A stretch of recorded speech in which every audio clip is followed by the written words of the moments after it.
Сәлем достар, қалдарың қалай? Бүгін бізде диалог сіздермен бірге болады. Мен 5 сұрақ қоямын, 5 сұрақ, ал сіздер комментарийге 5 сұраққа жауабы жазыңыздар. Если вы не поняли вопрос, просто напишите түсінбедім. Не понял, да? Түсінбедім. Жақсы, бірінші сұрақ, сіз қай жақтансыз? Мысалы, мен Теміртау қаласы, Қарағанды облысы Теміртау қаласынанмын. Екінші сұрақ,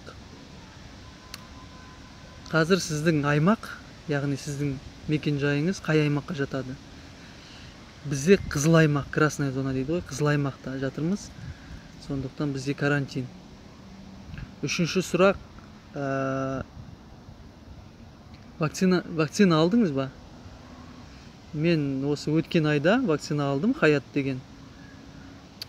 Бұлай жақсы, ешқандай әсер еткен жоқ, жақсы болғанда. Ал сіз вакцина алдыңыз ба? Және қандай вакцина алдыңыз? Төртінші сұрақ, демалыс, жазғы демалыс қалай өтіп жатыр? Оқушылар, студенттер болса, кімде отпуск, демалысты қалай өткізіп жатырсыз?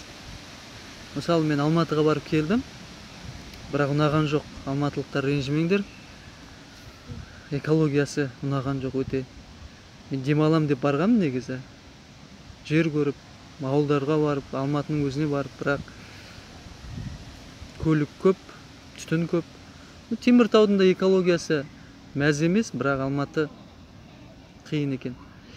Жақсы, соңғы 5-ші сұрақ,